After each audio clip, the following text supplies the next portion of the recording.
Magandang gabi. Magandang hating gabi. Hating gabi. Vlogging sa hating gabi ang pag-usapan natin. Ang pag-usapan natin mga macho sa Senado. Sino ba yung macho? We got the macho and a thought. We got the macho and a thought. A real one. Real ba talaga na macho mga ito? O sige, kung talagang real na macho, patugtugin muna natin ang yung kanta kanta ni para kay Sara. Ano mga kabenge, mga kabalen. Mayap aabak.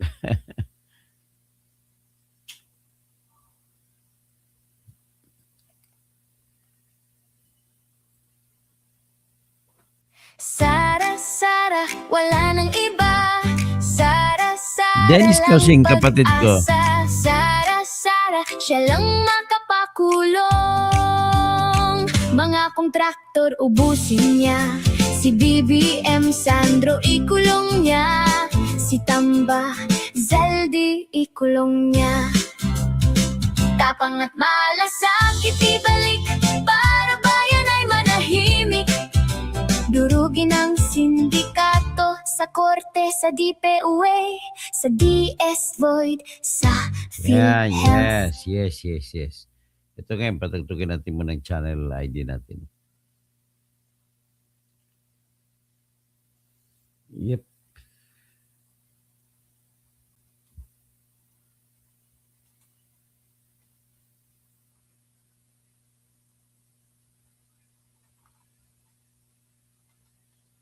Ito.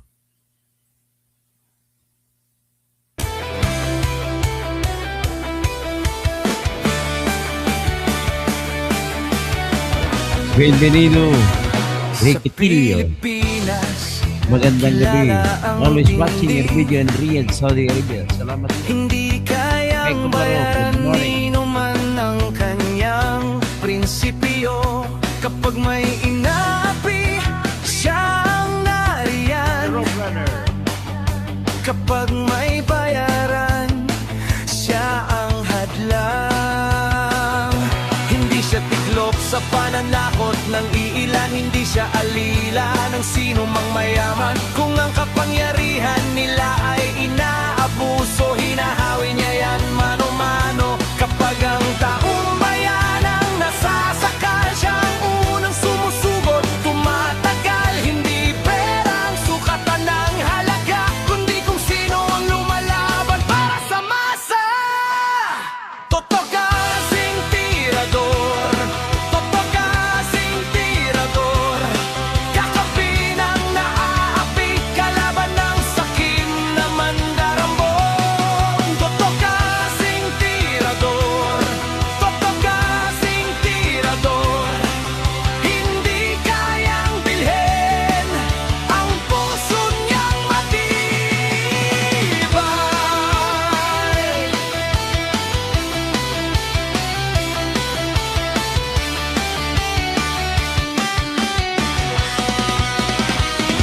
Mga magnanakaw sa pondo ng bayan,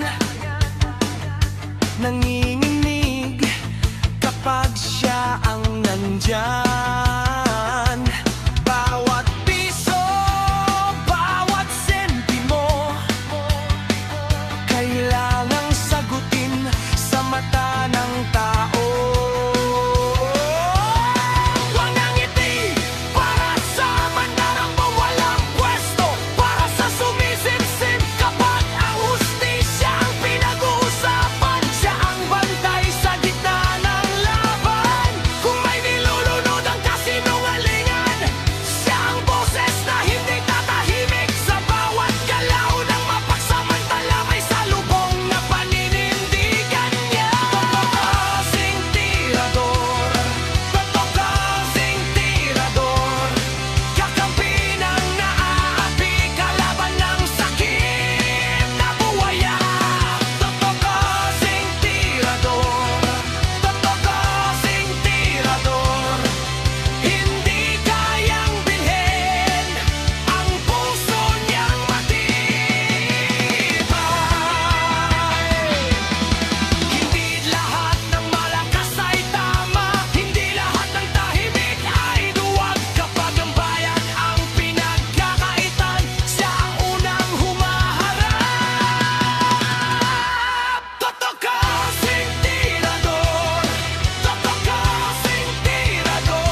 Yan, unahin natin si Erwin Tulfo, si Mr. Bendalo. Ano bang sinasabi ni Bendalo? Ayaw niya ng ipatuloy ang investigasyon sa flood control. So, bakit naman? Ayaw niya dahil yun pala sabi ni Alan Peter Cayetano, may kontraktor pala lagi pumupunta sa kanya, sa opisina niya. Naalala mo yung pamunta ko na sabi papunta doon sa opisina ni Jinggoy Estrada. Nang binuksan ni Lacson ang CCTV, pumunta pala sa opisina ni Erwin Tulfo. Pahiya si Erwin Tulfo ron. Yun ang isa sa hint na makikita nyo na talagang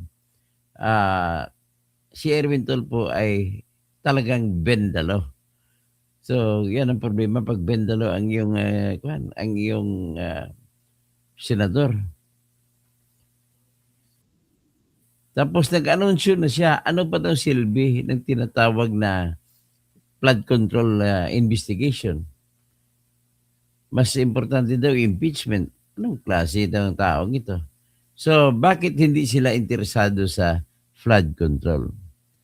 Ngayon, ito po ang isa sa sinabi niya, no? Ito yung pinakadahilan pala. Nalaman na natin ang pinakadahilan. Ito po.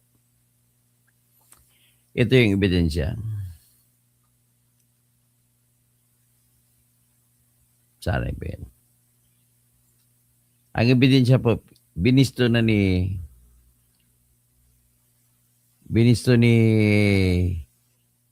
Alan Peter Cayetano yung kontraktor na yun. Ay, nako, ikaw talaga, Erwin, no? Tapos, paano kami yumaman na 400 million? Wala pong kahit medya man na pinakasikat na yumaman na magkaroon ng 400 million na net worth. Paano natin malalaman masiguro magkaroon ka net worth ng gano'n? Itanong mo kay sino ba yun? Noli de Castro. So, para kung ako tanungin mo, ang sikat na mga sa media ay si Noli de Castro. Pero alam ko, kumita na malaki si Noli de Castro sa panahon ng siya Vice President, JJ. Siya yung hadsi. Duda nga ako eh. Hawak niya lahat yan eh. Duda nga ako yung may isang korporasyon na malaki, Deca Homes. Narinig mo na yan, Deca Homes? Yun ata yung De Castro eh. Kaya hindi na siya tumakbo ang pagka-presidente kasi baka mabisto siya. Oo. Hanggang Mindanao yung Deca Homes na yan. Deca Homes, hindi naman ako nakakapagdududa lang. Deca, ano ba yung Deca? De Castro? Wala namang ibang apelido na popular na magpapasok sa Deca. Okay, titignan natin ang binisto siya ni Alan Peter Cayetano. Ayan po. Sabi ni Peter Cayetano, may kontrakto na pabalik-balik sa opisina ni Tulfo. Ibinunyag ni Senador Alan Peter Cayetano ang umano'y pabalik-balik ng kontrakto ng opisina ni Senator Erwin Tulfo. Sinabi ni Cayetano na sa gitna ng mga umano'y hawak na Senator Panfilo Ping Lacson sa mga impormasyon laban kay Tulfo tungkol sa anomalya sa flood control. Yun pala. Sabi ni Peter Cayetano, si Tulfo daw ay dalawang Tulfo ay tuta. Tuta, sunod-sunuran sa aso. Ang aso si Panfilo Lacson. Yun pala nakakita ng impormasyon na hawak na ngayon ni Lacson sa liig si Erwin Tulfo. Yun pala yung kontraktor na yan. Okay, basahin natin yung kontraktor na yan.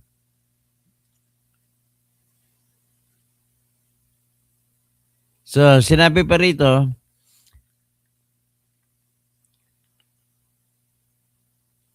sangkot sa flood control si Tulfo. Yung kontraktor yung pabalik-balik sa kanya.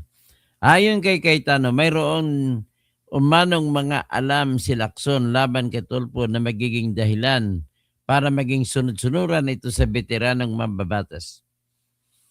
Erwin Tulfo, isa-isahin natin hawak sa iyo.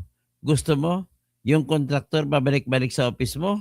Yung kontraktor sa party, marami pang iba? Tapos wala pang tugon si Tulfo sa mga sinasabi ni Cayetano. O, tingnan natin ngayon. Ito yung isang kontraktor may-ari pala ng Red Ribbon. Sino ba may-ari ng Red Ribbon? Ito pa yung product ng kontraktor Red Ribbon. Paki-research mo nga sino may-ari ng owner of Red Ribbon. Sigurado hindi siya pulahan. Sabi naman Marisa Daytol, Gipiga, yari ka, Bendalo.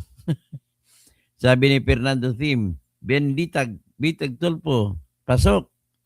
Miguel Sulpico, paktay ka hala. Sa Arsimio Bitua, ano kayang ribat ni Bendalo dito? Sean Lorinip. Sino kaya yun? Ha? Tony Kang Chakto, si ano yun? Jollibee. Naku, Jollibee. Ano may hawak si Jollibee sa kanya? Order nga tayo Jollibee naman. Na ano tayo, tuloy ako sa Jollibee. Let's see how long they can hold the bending edge. They must hold it tight as long as they can.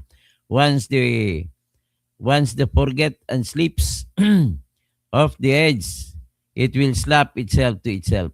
I'm excited about this. Sooner or later, let them rejoice. Child, ha? Yari ka boy. Ernesto Alcasarin sabi niya, Bendalo, Bangag, at Kawatan, Malita, Case, Erwin, Tulfo. John Jesus Jr., Bendalo ka na, Kawatan pa.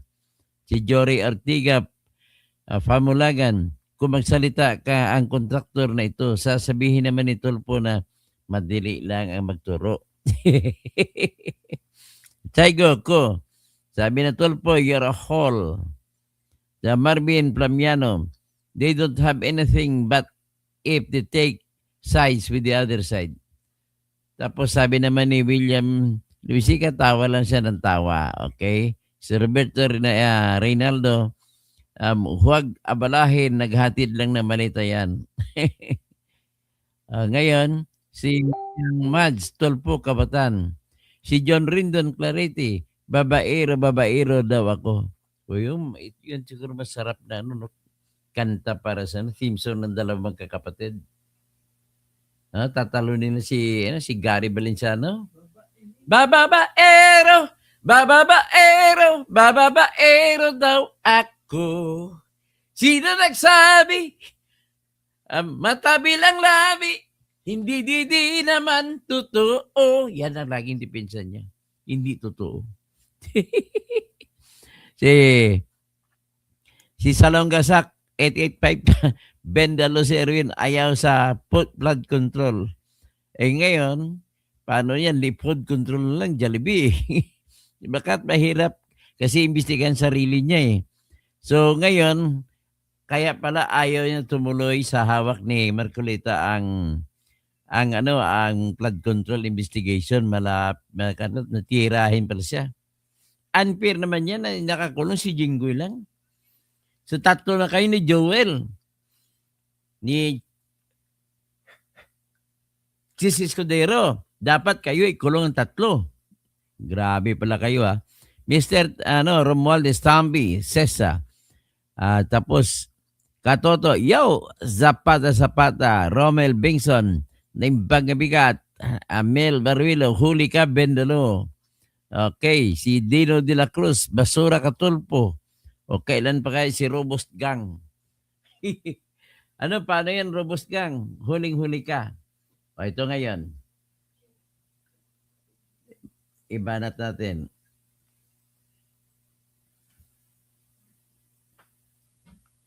ito ang sinabi niya sa biyaka na sabi niya, ang huling mensahe niya, sabi niya, naghanap siya ng naghanap si Bendalo ng katwiran para hindi siya mapulaan bakit ayaw niya mag-imbestiga. O, tingnan niyo. Sabi niya, Tulfo nagtatanong kung dapat bang flood control lang ang sentro ng mga investigasyon. Kaya, diyan mo naman makikita na panakip-butas nila ang impeachment. Sigurado ako, yan lamang po. So, ang problema lang, ang impeachment ay hindi sapat sa panakip. Hindi sapat na makatakip ito ng mga matindi. Okay, tapos, ito pang isa. Ang kinatatakutan niya pala, kaibigang JJ, ay nagdesisyon na yung mga Marines na ilalabas ng mga video na tinatago-tago. Ito yun, no? Sinabi nila, breaking, the Marines have finally revealed video evidence of them delivering dozens of balitas to the actual Forbes homes of former Speaker Ramon Martin Romualdez. The smallest amount of corrupt cash in each individual malita was 20 million per sworn testimony. Yun, ilalabas nila ang testimonya.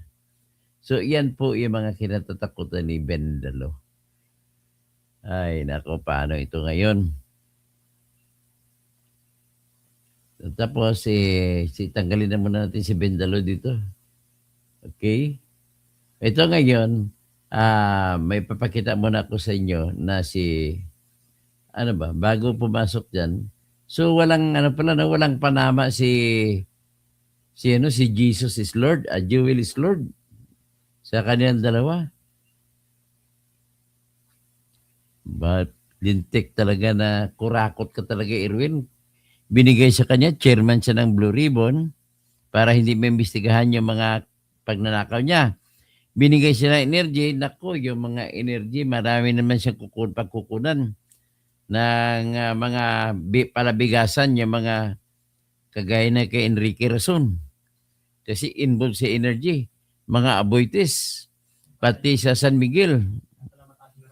Oo, kahit na tumataas ang kuryente na Meralco sa mga putang ina ninyo, punyeta nyo. Social justice daw, welfare and rural development. Kinuha pa yung DSWD kasi AX. Ang tawag dyan, soft projects. Naku, mga tarantado talaga kayo. Oh. So, ngayon, titingnan natin ngayon, isa pa, dali lang, sandali. Pero gusto ko madaanan mo na, masigwe mo na tayo kay Ping Lacson. Isa pa ito nga, ang sabi ni Alan Peter Cayetano, si Erwin Tulfo ay tuta. Pati si Rapi Tulfo. Pero ang nagtututa kay Erwin Tulfo ay si Ping Lacson. Hawak. Maraming hawak si Ping Lacson na tinatag nito na mga bala laban sa kanya. Nako, patay tayo niyan. Paano ba ito? Ito, may secret files. Ito yan. Ano ba yan?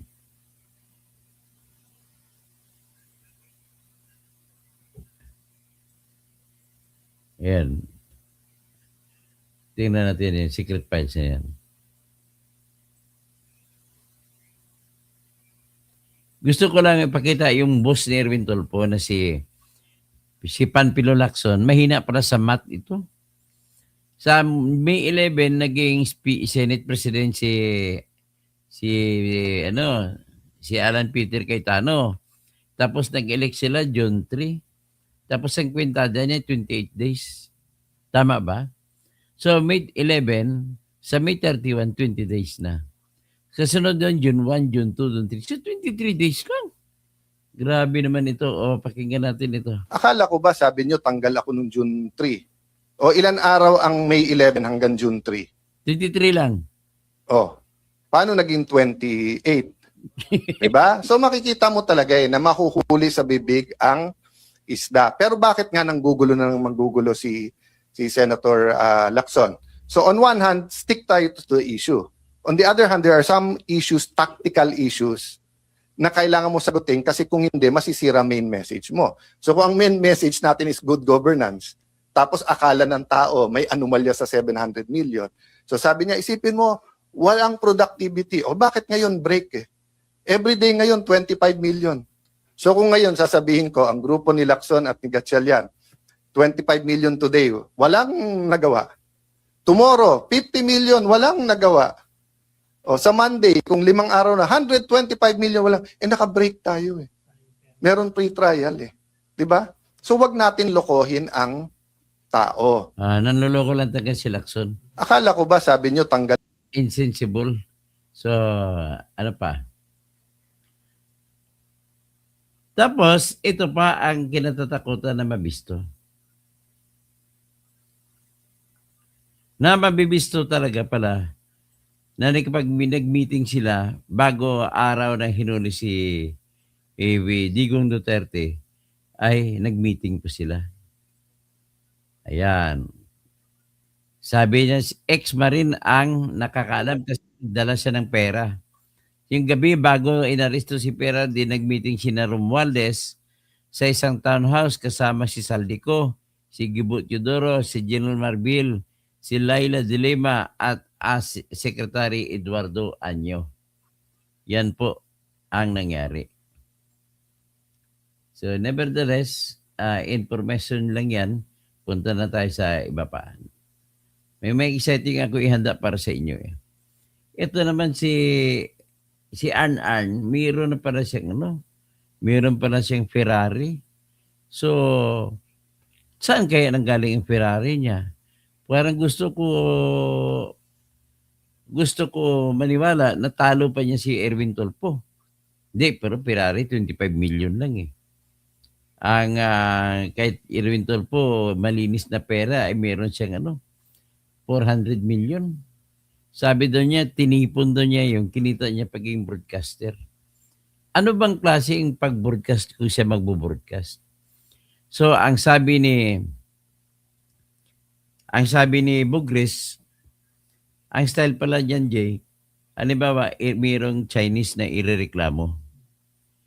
Tapos tatawagan niya, may lalabas na kami sa inyo bukas, ganito. Bigyan nyo kami ng 50 million kung ayaw mo ilalabas. Ganon po katindi. Ibig mo sabihin, si Franco Mabanta nakaaral sa kanya? Pero, ang sinabi ni Bugris, kumita ng malaki si Erwin Tulfo sa isang drug lord. Para kapalit ng hindi pagbalita. Yan po ang nangyari ito. Si Arn naman, si Igan, sabi niya, naghanap siya sa mga nag-akus sa kanya. Saan ang pruweba niyo? Alam mo na pruweba niya? Tumingin ka lang po sa iyong buhok, sa salamin at makita mong iyong buhok. Yan ang pruweba ko. Kasi dati ang buhok mo, wala eh. Ibang forma, pero ngayon, ang dating mo parang tunay yung buhok mo eh. Talo mo pa ako na walang buhok eh. Diba, Arn? Igan? Kamusta naman si Sara Balabagan, yung anak mo ron, napadala mo na ba ng pera? Huwag mo padalan kasi galing sa nakaw ang pera mo. Kakahiya. Arn? Wala kang pinag-ibig kay Ben Dalo. So, ngayon, tingnan pa natin ano pang isang pwede natin may share bago tayo pupunta sa ating top of the line.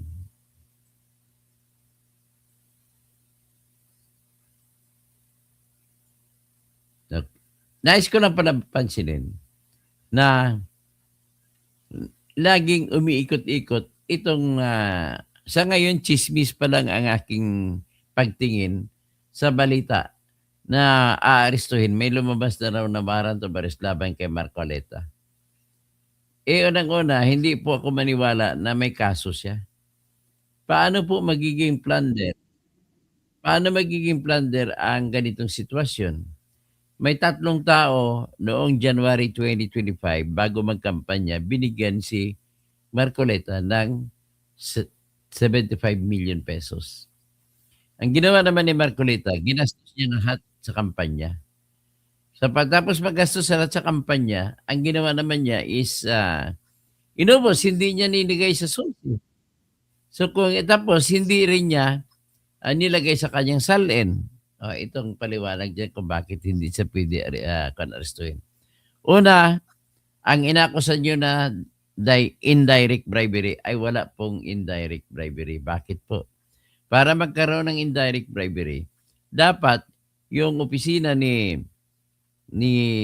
Marcolita ng panahon na yun ay merong kabuluhan o benepisyo makukuha si Mike Defensor. Ang tanong, ano kayang pabor makuha ni Mike Defensor at kasama niya? Panahon na yung congressman si Marcolita at natanggalan siya lahat ng committee. So kung tanggal committee, wala, taga-buto ka na lang. Isang buto ka lang. So ibig sabihin, to make it short, wala pong makukuha. So kung walang benefit may expectation, ay wala pong plunder. Wala pong indirect bribery. Rather, ang nangyari, talagang bigay ng kaibigan lang yun. Ngayon, binigay, inubos na sa kampanya. Ang tanong ngayon, dahil binigay para sa kampanya, pwede mo bang sabihin, Jay, na binigay ba kay Marcolita yung 75 million? Tapos igagastos sa kampanya. Ibig sabihin po, binigay yung 75 million panggastos sa kampanya, doon lang napunta yun. Wala naman siyang binulsa kahit piso. So, ibig sabihin, dahil gano'n ginawa niya, hindi mo pwedeng sabihin na si Marcolita ay naging may-ari ng pera 75 million sa panahon o sa oras na binigyan siya ng 75 million. Kasi parang tinanggap na lang niya, pinasa sa gastos. Gano'n lang. So kung gano'n, wala para siyang natanggap na kita. Kung wala siya natanggap na kita, wala siyang obligasyon para isama sa salin yun. Gano'n na po kasimple. Tapos hindi rin siya tinatawag na indirect bribery. Ergo, walang plunder. Pag walang kaso, walang krimen, walang plunder. Yan ang masasabi ko lang dyan. So, yung mga ito, gumagawa parang kwento ng ano. Pakinggan na natin ang ating Queen of the Night, Queen of the Day. Si Bugris. Si Inday Bugris. Si Iloy Bugris. Bilat Iloy. Alam niyo ba ang ibig sabihin Bilat Iloy? Ang Bilat Iloy po, ang ibig sabihin ay sa Tagalog, Ilonggo kasi ng salita yan, na nagsimula sa Espanyol. Ang Bilat, di ba, pek-pek. Iloy, ina. So, pek-pek ng ina. Ayun ibig sabihin yan. Kasi sa Tagalog, sa mga Ilongga, ano na yan? Pagka-Ilonggo, ano na yan? Parang common expression na lang yan. Walang ibig sabihin, walang malisya, at walang intention na manggiba. Okay? So, ito na, pakinggan na natin si Iloy Bugris. Asan ba yung ano natin? Kailangan mas malaki siya. Diyan lang tayo. Okay, i-play na natin si Iloy Bugris.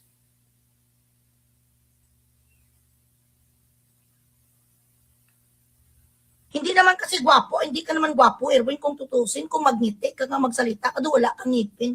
Tapos may pagkababalo ka pa. Kayong mga magkakapatid nga mga tulpo, wala naman sa inyo kung tutusin, gitsang gwapo nga gwapo. Siguro sa ibang nga babae may mga apil, may mga bilat sa iloy, kahit mga maliliit ang titi nila. Hindi naman kasi gwapo, hindi ka naman gwapo, Erwin, kung tutusin, kung magngiti ka nga magsalita, ado wala kang ngipin. Tapos may pagkababalo ka pa. Kayong mga magkakapatid nga mga tulpo, wala naman sa inyo kung tutusin, gitsang gwapo nga gwapo. Siguro sa ibang nga babae may mga apil, may mga bilat sing iloy, kahit mga maliliit ang titi nila. Hindi naman kasi gwapo, hindi ka naman gwapo, Erwin, kung tutusin, kung magngiti ka nga magsalita, ado wala kang ngipin. So yan. Tapos may pagkababalo ka pa. Kayong mga magkakapatid nga mga tulpo, wala naman sa inyo kung tutusin, gitsang gwapo nga gwapo. Siguro sa ibang nga babae may mga apil, may mga bilat sing iloy, kahit mga maliliit ang titi nila. Hindi Yan. Next is, ibanat natin itong isa. Tanggalin natin yan. Ito. Bakit sino mas gwapo sa amin, Erwin? May buhok lang siya.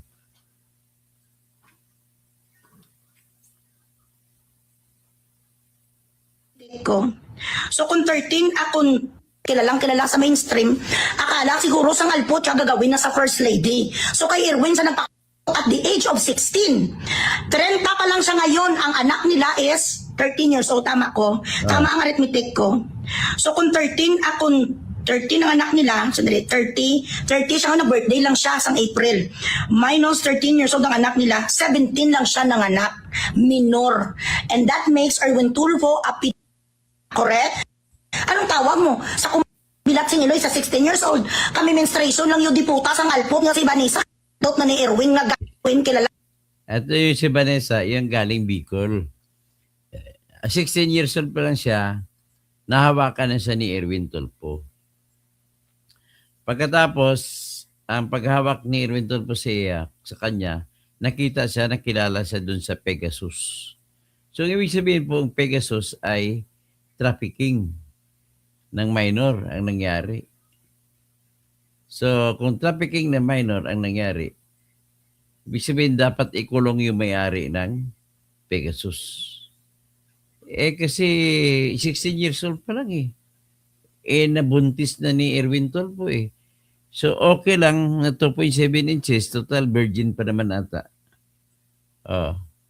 Medyo masikip pa rin yan. So, ito naman.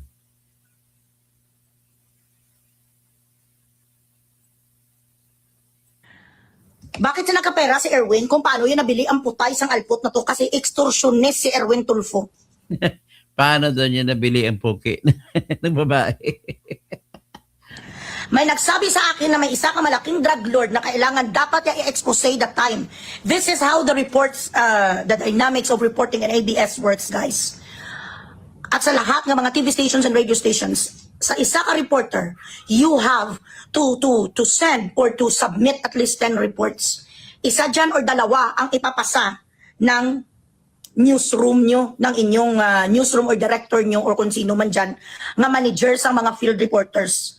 So sa 10 yan, may dalawa or isa nga kukunin na ipipicture nila sa kanilang prime time. Yan ang gawain sa mga reporter. Ngayon, itong si Palalolo, according ni siya, sa assistant mo noon ang bilatsing Iloy ka sang naga-expose kang gago ka.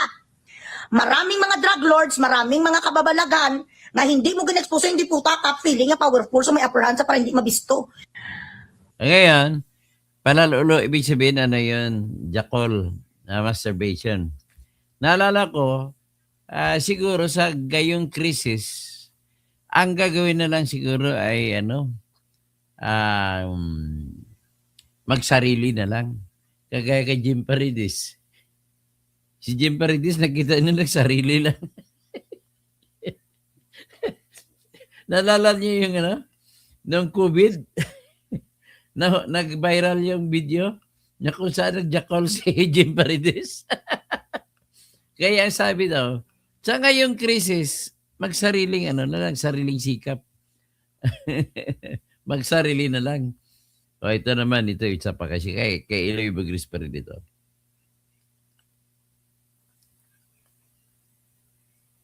Tulfo, ang mga drama nila kag si Rafi. Anyway, itong si Erwin Tulfo, ang mga drama nila kag si Rafi Tulfo. Kunyari may napunta sa kanila nagsumbong na si ganito nga in-check. Nag-order kami sa kanya ng mga ganito, distributor kami ng mga plywood, mga baratiya, distributor kami ng mga satellite dish, or ng mga kung ano-ano nga mga negosyo sa mga in-check. Hindi siya nagabigay sang resibo, sir. Milyones na ito, personal, I cannot make this up, but these stories came from people who went to him for at least, for help, na mabigyan sila sana sa mga resibo para maklaim nilang kanilang tax refund. Ang ginagawa sa Bilatsing Iloy ni, ang sources ang napunta sa kanya, nga nagawanted sa radyo sana, nga gahini isang tulong kag hindi ginresabuhan. Ginatawagan niya ang mga incheck, tapos ginasabi niya, imimidya ko to. Bigyan mo ko ngayon 50 million or imimidya kita, ipaklose ko ang mga kumpanya mo. Ganon! This is how they're generating income! Anyway, itong si Erwin So, ayan alam niyo na kung paano kumita. Mga tulpo. Yan, template yan. Kung ano ginagawa ni Ramon Tulpo, yan ang ginagawa ni Erwin Tulpo, yan din ang ginagawa ni Rafi Tulpo. So, it's a big disgrace for the Senate na magkaroon ka ng tao na gano'n. Na hindi pa naman mawawala sa tao yung pagiging ugaling magnanakaw sa pamamaraan ng gano'n. O ito, mag-close ka mo sang gago nga siga sa taya nga pala itot. Siga sa Taya po, ay yan ang mayor ng Bacolod City ngayon. Ang tinitira niya dito si Albi Benitez, na dating mayor ng Bacolod. So, ito rin ay bumuto ng impeachment laban kay Sara. Makawat sa Bacolod City, 5 billion. 800 milyon na diputa ang nalagay nga budget sa kanang memorial hospital. Kahit 50 kalansang hindi pa nabuo. Kahit 50 kapako, wala pa. Ang mga tao sa Bacolod, gutom. Wala na sa may ginalamon tuwing may mga ulan, tuwing may mga try-job. Pero, ang iyong stepdaughter na anak sang asawa mo nga Japayuki, sang kabit mo, actually, kabit na kami totoo rin sa asawa. Ang drama, yun ito si Erwin kag si Rafi. Sila ni sa mga maliliit titi, mga malalaki tiyan, ang mga Bilatsing Iloy na nagkamkam sang lahat nga pira sang Pilipinas. Ang kabit mo nga alpot nga si Maita nga adiktos man nga bigaon. Mag-close ka mo sang gago. Ibig sabihin may kabit pala si Gasataya, Mayor Gasataya ng Bacolod. Ang pangalan ay Maita. Bakit Maita? Might, maliit. Naalala ko tuloy, Jay. Bakit nagkahiwalay si si Bill Gates at saka si Melissa Gates? Kasi ang rason ay Microsoft. Alam mo Microsoft? Maliit na soft pa. Microsoft. Hindi bale si Erwin. Total, maliit na naman pa ang patigasin. Madali lang tumigas. 4 na Robust Extreme kada araw. Grabe mga maintenance nila. So, ganun daw sila. Ito naman may binanat ito siya. Natingnan ko yung kay i-plus ko kaya yung kay Regal, kay Oliva.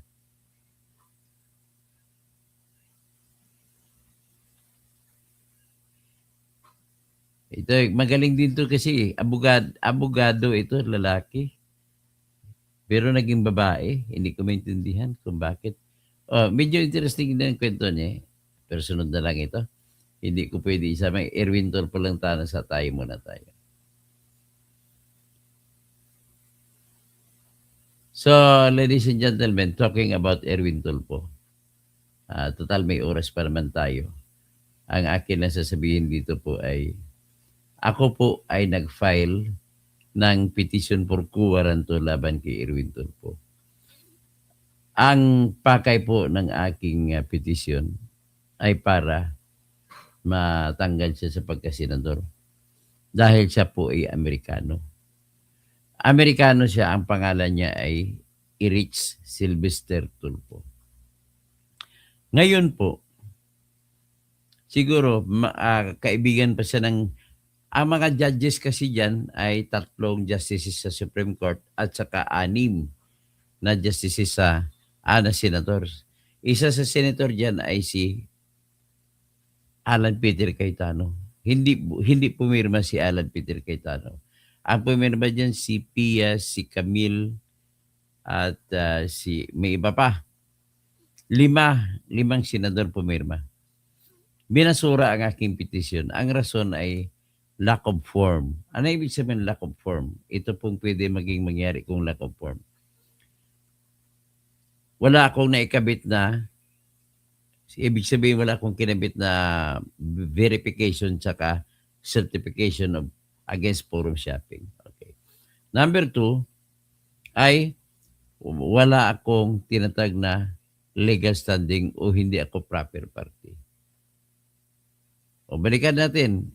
Yung sa lack of form, sa verification, klarong-klaro po na meron ako. Ang problema kasi din sa pagbasura, basta parang isang sentence na sinabi, basura, wala sa forma. Ganun lang. Hindi mo na alam, hindi na binabanggit kung alin doon, anong problema, anong klaseng problema na bakit nasabi na walang form.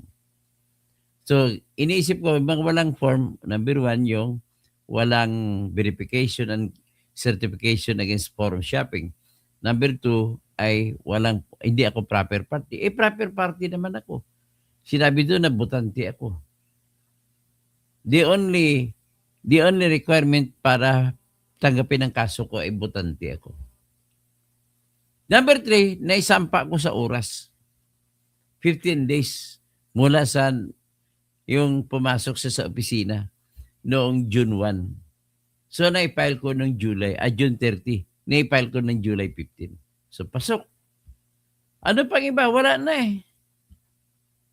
Nasubmit ko naman ang kopya ng certificate of candidacy niya. Meron naman akong pag-amin. Pag-amin niya kung kailan siya na ipinanganak at anong pangalan niya. At may pag-amin siya na kumuha siya ng passport. Yan ang mga hawak kong dokumento. Kumuha siya ng 4 na beses ng passport ng US. Ang first passport niya was taken or was secured in 1991. Next is, nag-secure siya ng 2001. Every 10 years kasi. Sunod 2011. Sunod 2021. Ngayon, inamin niya na nirevoke ng US government sa pamamagitan ng US Embassy ang kanyang passport. Passport lang ang nirevoke. So ngayon, ang sitwasyon natin po sa ngayon ay ganito. Ang passport ay nakapangalan kay Eric Sylvester Tulfo, hindi kay Erwin Tesiba Tulfo. So ang tinatayuan niya, hindi ako yung Amerikano. Eric Sylvester Tulfo yung Amerikano. Pangalan ko, Erwin Tesiba Tulfo. And true enough, nagpakita siya ng kanyang tinatawag na birth certificate na pinanganak sa Leyte noong August 3, 1963. So sa makatwid, ano pa lang siya ngayon? 64. Magsi-64 siya sa ngayon. So in other words, ang depensa niya, parang gusto niya sabihin, all right, nagkamali ako dyan. Namiki lamang po ako ng citizenship ko sa Amerika, pero hindi naman ako American citizen. Yan po ang kanyang depensa. Pero ang totoo yan, Pilipino ako. At ang katotohanan dyan ay hindi siya nag-apply na magiging US citizen. Ang ginawa niya po, nandaya siya, nang imbento siya ng birth certificate na may pangalan na Erich Sylvester Tulfo na ipinanganak sa Hawaii noong December 30, 1965. So, gano'n ang ginawa niya. So, ngayon ang tanong, pwede ba natin siyang masasabi na siya po ay US citizen? Sa katotohanan, hindi naman siya nag-apply pagka-US. Yan ang unang issue. Ang sagot ko dyan, sa aking posisyon, if you cannot do it directly, JJ, you cannot do it indirectly. Ganon lang po yan. Makahingi nga ng coke syrup. Meron pa. Medyo namamalat ang ko. Boses. So, ganon po ang positioning niya, Ben Reclamador. So, kasunod yan, inamin niya rin, may hawak ako mga dokumento na umamin siya na siya'y pumasok bilang sundalo ng Amerika mula noong 1987 hanggat sa 1996 sundalo siya.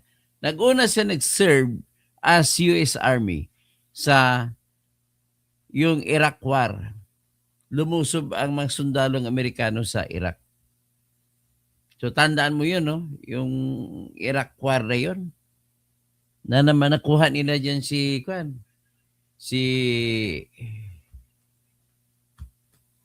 sino ba yung sa Iraq nun? Si Muammar Gaddafi. So anyway, buhay siya.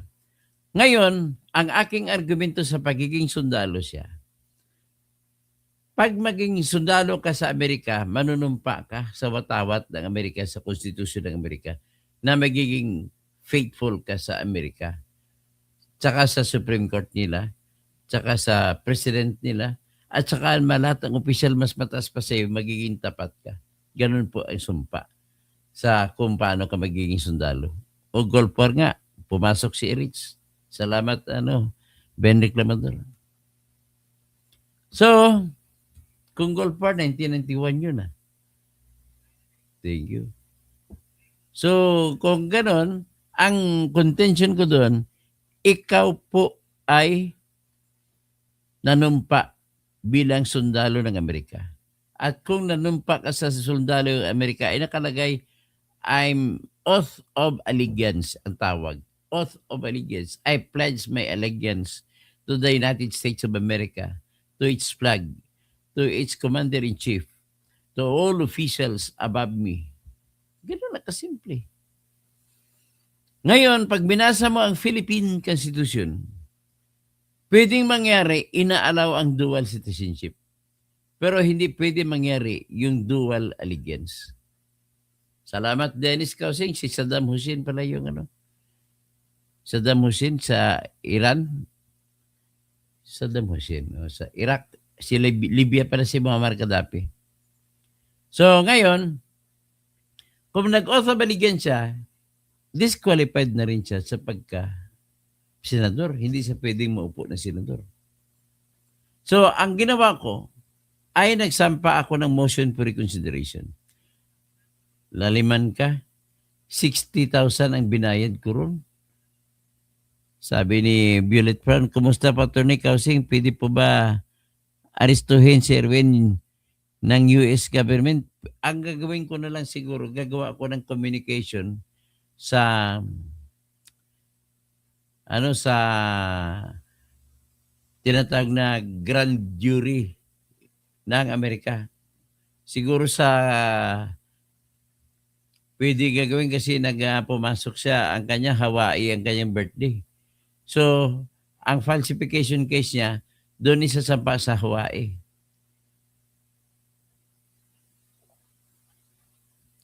Kasi pinalabas niya, pinanganak siya noong December 30, 1965 sa Hawaii.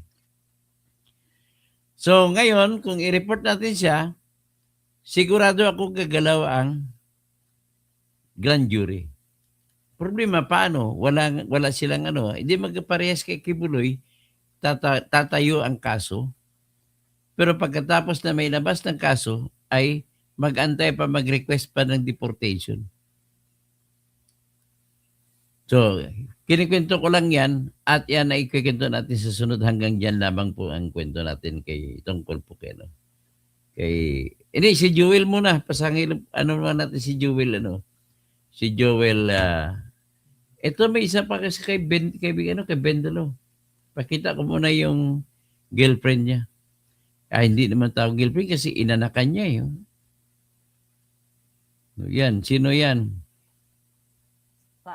At sangkot umano sa mga aktibidad na may itinanggi ni Senador Erwin Tulfo ang mga paratang na mayroon siyang ibang babae. At sangkot umano sa mga aktibidad na may kaugnayan sa women trafficking. Sa isang panayam, sinabi ni Tulfo na mahal niya ang kanyang asawa at mga anak at hindi niya kayang gawin ang mga ibinibintang sa kanya. Iginitin niyang wala siyang ibang babae at hinamon ng mga nag-aakusa na maglabas ng malinaw at konkretong ebidensya. Ayon sa senador, handa siyang sagutin ang anumang alegasyon basta't ito ay suportado ng sapat na patunay. Mariing itinanggi ni Senador Erwin Tulfo ang mga paratang na mayroon siyang ibang babae at sangkot umano sa mga aktibidad na may kaugnayan sa women trafficking. Sa isang panayam, sinabi ni Tulfo na mahal niya ang kanyang asawa at mga anak at hindi niya kayang gawin ang mga ibinibintang sa kanya. Iginitin niyang wala siyang ibang babae at hinamon ng mga nag-aakusa na maglabas ng malinaw at konkretong ebidensya. Ayon sa senador, handa siyang sagutin ang anumang alegasyon basta't ito ay suportado ng sapat na patunay. Mariing itinanggi ni Senador Erwin Tulfo ang mga paratang na mayroon siyang ibang babae at sangkot umano sa mga aktibidad na may kaugnayan sa women trafficking. Sa isang panayam, sinabi ni Tulfo na mahal niya ang kanyang asawa at mga anak at hindi niya kayang gawin ang mga ibinibintang sa kanya. Iginitin niyang wala siyang ibang babae at hinamon ng mga nag-aakusa na maglabas ng malinaw at konkretong ebidensya. Ayon sa senador, handa siyang sagutin ang anumang alegasyon basta't ito ay suportado ng sapat na patunay.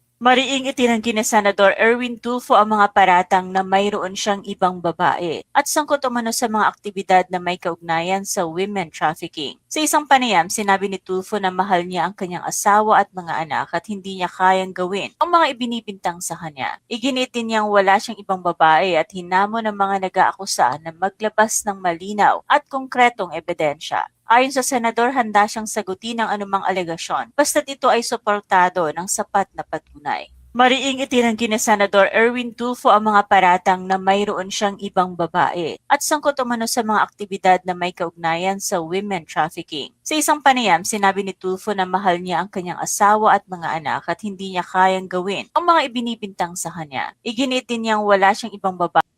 So yan. Ito naman, ipakita ko. Maliban sa kayamanang diniklara ni Erwin, mayroon pala siyang private plane.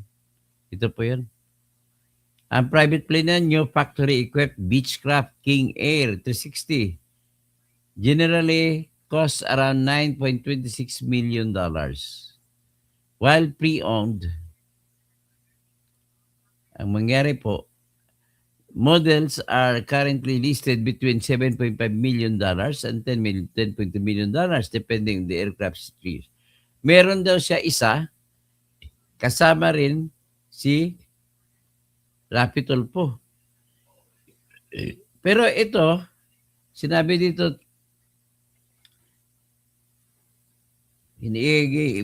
dito tinakot niya si Alan Peter, nag-bit-bitin daw niya. Tapos only to hingi ng tawad.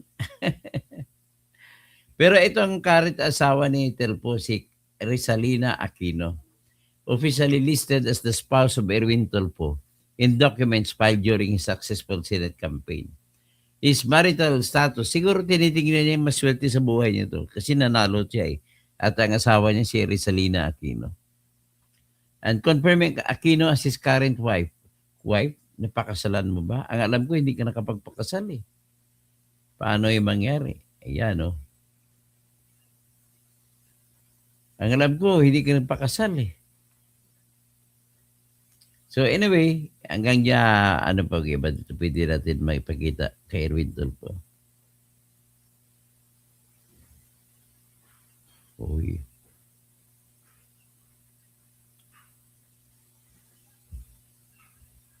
Alam ko marami dito kay Erwin Tulfo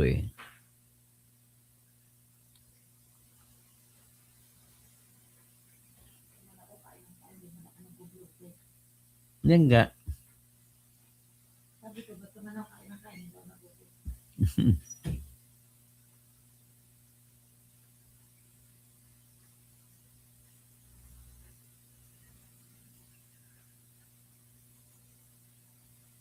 Hindi ko na makita ang ibang litrato Dito lang yung nakikita ko kay kay Bugres